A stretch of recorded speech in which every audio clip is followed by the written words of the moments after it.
महाराष्ट्रातील 29 महानगरपालिकेचा मतदान काल पार पडलं आणि या मतदानामधून जो काही एक्झिट पोल आहेत ते एक्झिट पोल्स हे सर्व माध्यमाने टाकलेले आहेत, दिलेले आहेत. आणि सर्व जरी एक्झिट पोल पाहिले तर आज उद्धव ठाकरे आणि सहकारी मित्र बॅगा भरून लंडनला जातील अशीच अवस्था त्यांची झालेली आहे. मित्रांनो, रामकृष्ण हरी.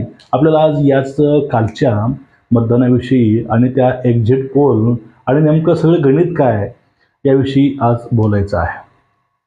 बघा, जे काही एक्झिट पोल आले हे एक्झिट पोल हे अपेक्षित होतेच, त्यामध्ये तीळ मात्र ही शंका नाही. हेच एक्झिट पोल यायला हवेत किंवा यावेच लागतंय असं वाटलं होतं. तसं ते बघा हॉटेलवाले म्हणतात ना, यावंच लागतंय असं. आता हे जे काही एक्झिट पोल आहेत हे एक्झिट पोल याच्या माध्यमातून असं दिसतंय की मुंबईमध्ये तसेच महाराष्ट्रातील 20 ते 21 महानगरपालिकेमध्ये भाजप सरकार म्हणजे भाजपची सत्ता बसणार आहे. महापौर हे भाजप आणि शिंदे साहेबांचे बसणार आहेत. हे काळ्यावरची पांढरी रेघ आज तुम्हाला मी परत सांगतोय. तुम्हाला मी याविषयी कालही बोललो होतं, पूर्वीही बोललो होतं. नेमकं मुंबई महानगरपालिकेचं गणित काय आहे आपण तुमच्याबरोबर ते गणित मांडलंही होतं. आता जो काही एक्झिट पोल आहेत आपण एक्झिट पोलवरती एक वेळ नजर पाहूया आणि नेमकं झालं कसं आपण यावर चर्चा करूया. आता जनमत पोलचा एक्झिट पोल आहे तो म्हणजे BJP शिंदे 138 जागा दाखवत आहेत. UBT आणि राज ठाकरे आणि NCP शरद पवार यांना जागा 62 तिघांच्या मिळून आणि काँग्रेस आणि वंचित बहुजन आघाडी 20 जागा. म्हणजे या पोलमध्ये वन साइड विनर हे भाजप आणि शिंदे साहेब आहेत. म्हणजेच महापौर हा भाजपचाच. ॲक्सिस माय इंडिया या एक्झिट पोलनुसार BJP शिवसेना 131 ते 151 जागा दाखवत आहे. उबाटा राज ठाकरे आणि NCP 58 ते 68, काँग्रेस VBA 12 ते 16 आणि इतर 6 ते 12. यामध्ये पण टॉपला भाजप आणि शिंदे साहेबच आहे.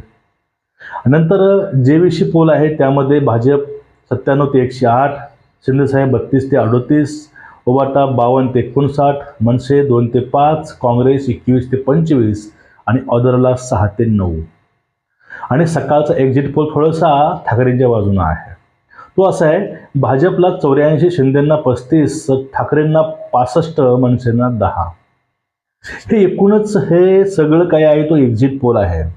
जर सर्वच एक्झिट पोल पाहिले तर सर्व एक्झिट पोलमध्ये एकच दिसतंय की महापौर हा मराठी, हिंदू आणि भाजपचाच बसतोय.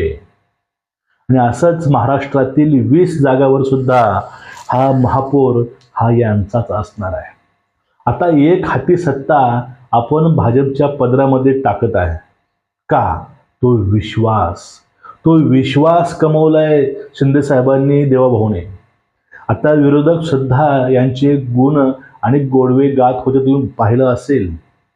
तो राजदीप सरदेसाई झाला, निखिल वागळे झाले किंवा अनेक असे विरोधक आहेत. ते विरोधक त्या ठिकाणी देवाभाऊच्या विकासावरती बोलतात, देवाभाऊच्या नीतीवरती बोलतात. इकडंच यांच्याकडे दाखवायला विकास होता, पण ठाकरेकडे दाखवायला काय होतं? ठाकरेकडे दाखवायला फक्त आपलं अपयश होतं. लोकांनी ते अपयश गेले 25 वर्षामध्ये पाहिलेलं आहे. त्यामुळे लोक कंटाळून लोकांनी या ठिकाणी हा पर्याय निवडला. यामध्ये अनेक गोष्टी आहेत, पण या ठिकाणी ह्या सगळ्या पोलवरती एक गोष्ट मित्रांनो समजते. जर राज ठाकरे, उद्धव ठाकरे आणि काँग्रेस यांची युती असली असती तर या ठिकाणी भाजप शिंदे सेनेला थोडंसं अवघड गेलं असतं. कारण मताचं जे ध्रुवीकरण झालं त्यांच्या झालं नसतं आणि एक कट्टा जे काही मुस्लिम वोट आहेत, जे काही यांची दोघांचे वोट आहेत ते एकत्र पडले असते आणि एक मोठा आकडा त्यांच्या वाट्याला आला असता. पण या ठिकाणी एक सत्तेचा जो अहंकार असतो किंवा जे काही आहे ते मलाच पाहिजे हे असं असतं. यामुळं उबाटाने कुणाशीही तडजोड केली नाही. त्यांना माहिती आहे जर काँग्रेसला आपण सोबत घेतलं तर काँग्रेस हे महापौर पद मागू शकतं, आपला वाटा मागू शकतं. आपण त्यांना वाटा देऊ शकत नाही. मग पर्याय होता तो राज ठाकरे. एक मराठीच्या मुद्द्यावरती हे दोन भाऊ एकत्र आले, पण ह्या मराठीच्या मुद्द्यावर त्यांनी आजपर्यंत केलंय काय? मराठीचा मुद्दा घेऊन नेहमी हिंदूंनाच प्रश्न विचारले गेले, मराठी येते का कुठल्याही उत्तर भारतातलं. पण मुंबईत जे काही रोहिंगे राहिलेले आहेत म्हणून जे काही मुस्लिम आहेत, परप्रांतीय आहेत किंवा इथले मुस्लिम आहेत, ते किती मराठी बोलतात तो दाखवा बरं कोण बोलते मराठी. पण यावरती काहीच नाही बोलणार. रोहिंग्यावरती असेल, बांगलादेशावरती असेल, घुसखोराविषयी काही नाही बोलणार. फक्त जे हिंदू उत्तर भारतीय आलेले आहेत त्यांचाच राग केला आणि ह्या उत्तर भारतीयांनी एक कट्टा वोट म्हणजे 68-67% वोट हे भाजपला दिलेलं आहे, शिंदे साहेबांना दिलेलं आहे. आणि जे काही मराठी वोटर आहे त्या मराठी वोटरनं सुद्धा पाठ फिरवले मित्रांनो यांच्याकडनं. मराठी वोटर सुद्धा जास्तीत जास्त म्हणजे 43 आणि 48% जे आहे ते वोटिंग ठाकरेंना पडले आहे आणि बाकीची जी वोटिंग आहे ती इकडं आकर्षित झालेली आहे.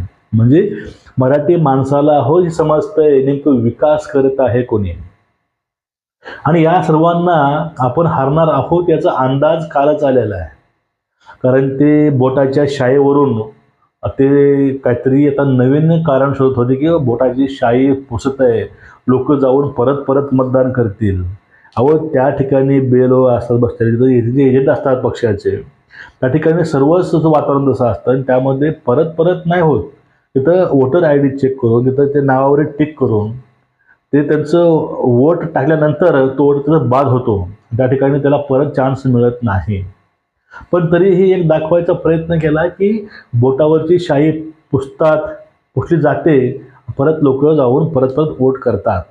पण मला एक प्रश्न पडतो, बोटावरची जी शाई आहे पुसण्यासाठी हेच रसायन लागतं आणि हे प्रथमतः प्रयत्न कोणी केला असेल. पण हा नेमका प्रयत्न यांना कसा कळाला इथं हा विषय वेगळा आहे. पण या ठिकाणी जो काही जे काही एक्झिट पोल होते, हे एक्झिट पोल हे सांगतात की मुंबईतून ठाकरेंचा सुपडा साफ झालाय, मुंबईनं ठाकरेंना पाणी पाजलंय.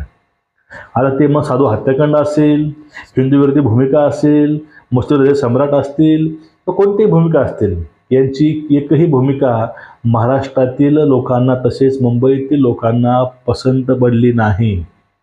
त्यामुळे लोकांनी यांच्याकडे पाठ फिरवली हे तेवढंच सत्य आहे.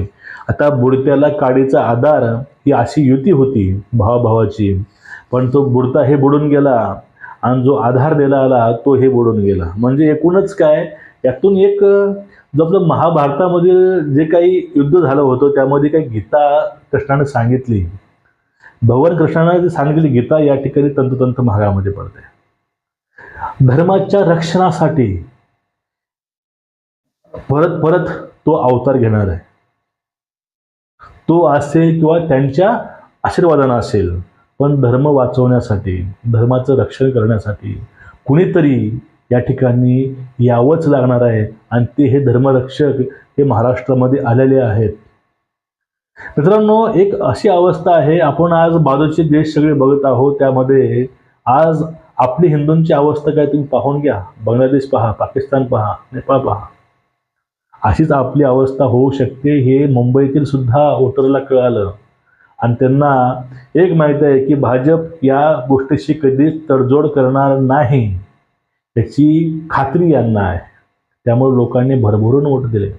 आता ठाकरे पुढे कुठलाच पर्याय नाही, कसलाच पर्याय नाही. जो शेवटची आशा होती ती शेवटची आशा त्यातनंच आता निघून गेलेली आहे. आता बॅगा सावरून जे काही लंडनला जायची तयारी हे लोक करत आहेत की काय असं बोललं जातं. मग विधानसभेच्या वेळेस ह्याच गोष्टी झाल्या की हे लोक आता विधानसभा हरल्यानंतर हे लंडनला जातील. परत लोकांनी म्हटलं आता जाणार नाही, आता मनपा हारतील तेव्हा जातील. आता असंच काहीतरी अवस्था यांची होत बसलेली आहे. हे बॅगा कधी सावरतील काही माहिती नाही. पण आज बघूया, आज निकाल आहे, निकालामध्ये नेमकं काय होतं. एक्झिट पोल आपण 100% म्हणता येत नाही, पण काही प्रमाणामध्ये हे समान असतात. पाहूया आज निकालामध्ये नेमकं काय होतंय, महापौर कुणाचा बसतोय. तर तुमचा या विषयावर सगळं मत काय? ठाकरेंना त्यांच्या कर्माचे म्हणजे त्यांच्या जे काही त्यांनी केलेत त्याचं फळ त्यातून भेटणार आहे का, किंवा ठाकरेंची भूमिकेला खरंच महाराष्ट्रानं, मराठी माणसानं सर्वांनीच नाकारलेलं आहे, परत एक वेळा सिद्ध झाले असं मला वैयक्तिक वाटतंय. तुमचं एकूणच या प्रकाराविषयी, या सगळ्या गोष्टीविषयी मत काय, आवर्जून कमेंट करायला विसरू नका. आणि ठाकरे आता बॅगा सावरतील का हा सुद्धा एक आता चर्चेचा विषय होणार आहे. त्यावर तुमचं मत काय नक्की नोंदवा. रामकृष्ण हरी.